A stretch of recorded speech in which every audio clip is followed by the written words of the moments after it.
ಸಖತ್ ಖಾರ ಬಣ್ಣ ಮತ್ತು ರುಚಿ ಆಚಿ ಚಿಲ್ಲಿ ಪೌಡರ್. ಬೆಂಗಳೂರಿನಲ್ಲಿ ನಡೆದ 7,11,00,000 ರೂಪಾಯಿ ರಾಬರಿ ಪ್ರಕರಣ. ಈ ಪ್ರಕರಣದಲ್ಲಿ ಮತ್ತಿಬ್ಬರು ಆರೋಪಿಗಳನ್ನು ಬಂಧಿಸಲಾಗಿದೆ.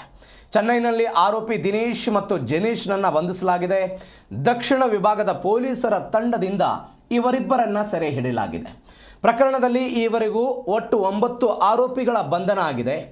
ಕದ್ದ ಹಣದ ಬಗ್ಗೆ ಮಾತ್ರ ಈ ಇಬ್ಬರು ಆರೋಪಿಗಳು ಮಾಹಿತಿ ಕೊಟ್ಟಿಲ್ವಂತೆ.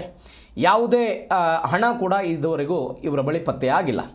7,11,00,000 ರೂಪಾಯಿ ಒಟ್ಟಾರೆ ಹಣದಲ್ಲಿ ಇನ್ನೂ 82 ಲಕ್ಷ ರೂಪಾಯಿ ರಿಕವರಿ ಬಾಕಿ ಉಳಿದಿದೆ. ಹೀಗಾಗಿ ಉಳಿದ ಹಣವನ್ನು ರಿಕವರಿ ಮಾಡೋದಕ್ಕೆ ತೀವ್ರ ವಿಚಾರಣೆಯನ್ನು ಪೊಲೀಸರು ಮಾಡ್ತಾ ಇದ್ದಾರೆ. ಬೇರೆ ಬೇರೆ ರಾಜ್ಯಗಳಲ್ಲಿ ಅಡಗಿ ಕೂತಿರೋರು ಅಥವಾ ಅವರಿಗೆ ಸಪೋರ್ಟ್ ಮಾಡಿದವರು ಯಾರ್ಯಾರಿದ್ದಾರೆ, ಅದು CMS ಏಜೆನ್ಸಿಯವರಾಗಿರ್ಬೋದು, ಪೊಲೀಸ್ ಪೇದೆ ಆಗಿರ್ಬೋದು, ಮಾಜಿ ಸೈನಿಕನ ಮಕ್ಕಳಾಗಿರ್ಬೋದು, ಚಿತ್ತೂರಿನಲ್ಲಿ ಯಾರು ಸಪೋರ್ಟ್ ಮಾಡಿದ್ರು, ಇನೋವಾ ಕಾರನ್ನು ಯಾರು ಕೊಟ್ಟಿದ್ದರು, ಕಾರುಗಳ ಬದಲಾವಣೆಗಳ ಹೇಗಾಯಿತು, ನಂಬರ್ ಪ್ಲೇಟ್ ಬದಲಾವಣೆ ಹೇಗಾಗಿತ್ತು, ಈ ಎಲ್ಲದರ ಬಗ್ಗೆಯೂ ಕೂಡ ತನಿಖೆಯನ್ನು ಕೈಗೊಂಡಿರುವಂತಹ ಪೊಲೀಸರು ಇದೀಗ ಈ ಪ್ರಕರಣದಲ್ಲಿ ಇನ್ನೂ 82 ಲಕ್ಷ ರೂಪಾಯಿಯನ್ನು ರಿಕವರಿ ಮಾಡೋದು ಬಾಕಿ ಇದೆ.